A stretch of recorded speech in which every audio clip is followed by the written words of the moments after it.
look at that strut. Look at that strut. Oh, he knows it. Look how tall he walking. Oh, just my big baby. Come on. Look at him. Oh my God. So we've got our big boy Darth. He decided to jump out this morning. So we're going to show you how big he is. This guy is huge. Look at this guy. So as we're walking together, as we're doing it, so see how he's sitting so tall? A lot of times they'll also lift their tail up off the ground. That shows so much dominance, so much intenseness. Love when this guy gets out. He is just so immaculate. Here, my favorite thing about him, or about gators in general, is their beautiful, beautiful hands. I don't know what it is. I mean, they're just so prehistoric. They're so just intense. So these right here are all called osteoderms. So it is literally just bone. So let me see if we can hear it. Here, shh, quiet, Darth. Let me see. Okay, so this all right through here is just bones. Can you hear that? Is that so insane?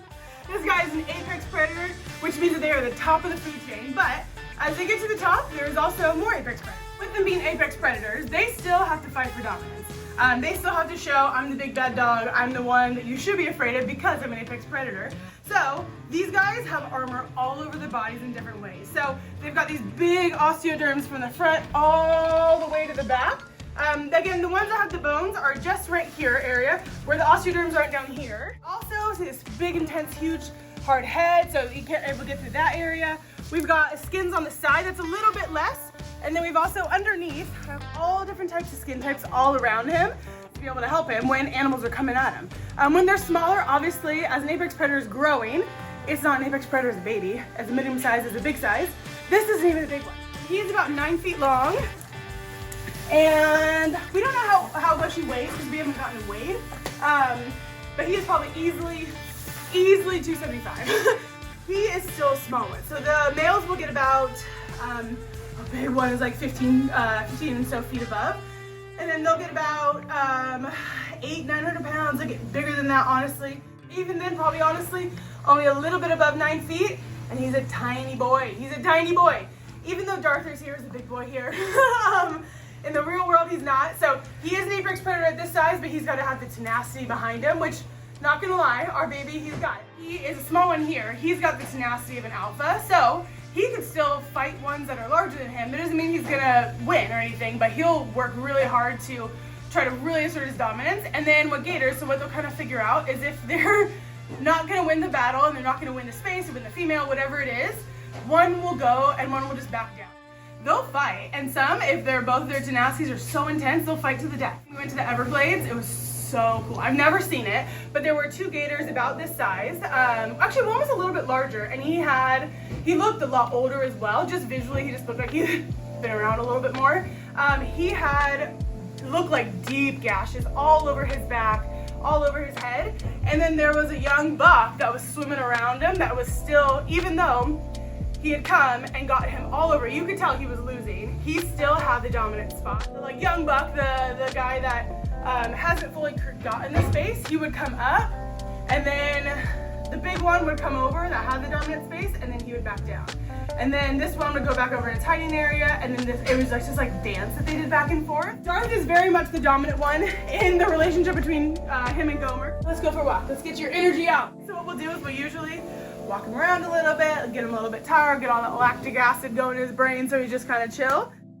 So he's like, okay, pick me up, put me away, do whatever you need. We've done 1 lap. We usually do about 4 until he literally, we have to like manually move him, which not gonna lie, that was a little work on our end, but at the same time, that's okay. Makes us tired for the rest of the day as well. Oh, big man, he is so cool. Okay, these moments, these are things, but every time he comes out, because he comes out maybe 7 times, 8 times a year, something like that. It's crazy. So obviously he's in his enclosure.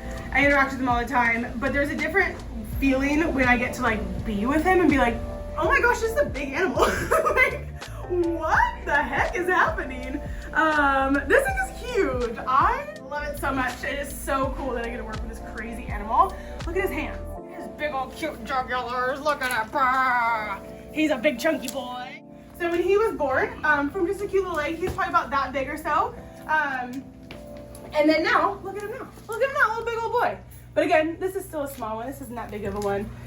he'll keep on growing and growing and growing. He's getting tired, which is great. When he takes like 4 steps, he's like, yo, that's enough.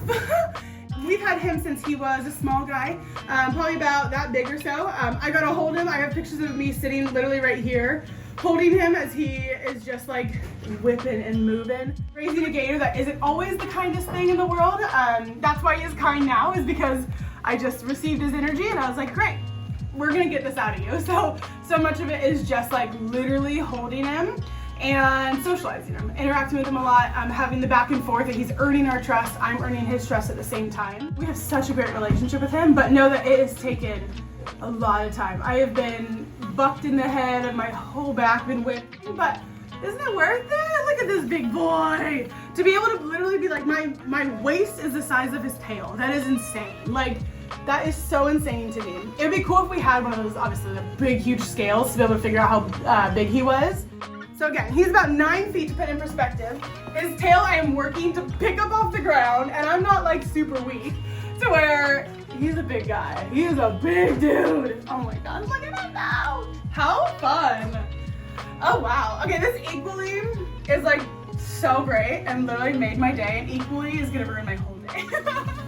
Cool baby, where you going? Big old chunky feet. Oh my gosh, so cool. My belly rubbing. Oh my gosh, he's so cool. He is so cool. You gonna take a break? So also, because gators, they're not just like walking around they're not strutting around, they're not, as they get older, they primarily live in the water. And then you guys have all seen the videos where they make like this like huge intense dart going out of the water. That's usually pretty muddy going around. They have, you know, earlier I was talking about the different like skins they've got. So underneath is actually pretty smooth. It will just shoot out and literally like slide and be able to get that animal at the same time. Their accuracy is pretty nice, and their intense chomp is very helpful to be able to make sure the animal also can't get away as well. So, because even if you got the animal, if you only got one little piece, if you're not able to get the whole thing, then it'll just, that little arm will break off or whatever it is. But that's why they also have such an intense, they'll grab it and then they'll chuck it back and then just kind of huck it in a little bit. They don't walk around a lot. So that's why for him, also because he's big, he's a big animal, where he's like, great, we're moving. And then I'm like, okay, we're gonna take a deep breath here. Because he primarily is in water. He wants to be in water. That is way easier for him. He's hunting, he's moving around, he's doing all of his stuff. But when he's on land, he's just literally soaking up the sun, enjoying time, I would like to think, enjoying time with his friends, relaxing, getting out of the water for a little bit. But they're not trotting around. They'll stay right on the shore side. A Nile crocodile, those guys, they will run. They will literally like leap for you, and they can climb, all this stuff. So for them, being on land is more optimal. It makes sense in moments where these guys, these American alligators, they're chunky boys. They're not in the mood to run around. They're like, you know what? Not my game, not my space. I'm gonna stay in the water. They have 2 instincts. They either are the food or they're going to get the food.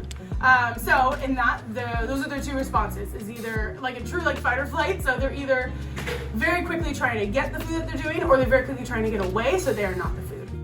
But yeah, so thankfully this guy's not any food here.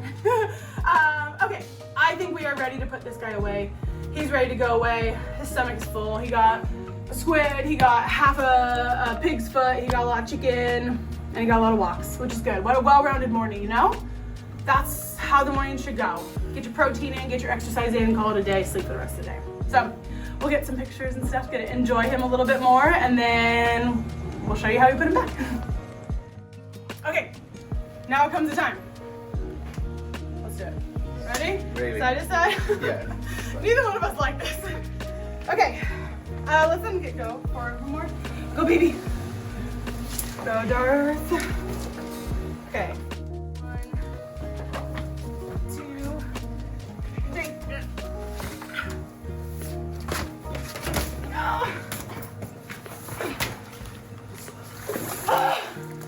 One, we did it! We did it! Get in there, baby. Okay. And that is the video. Okay, bye guys.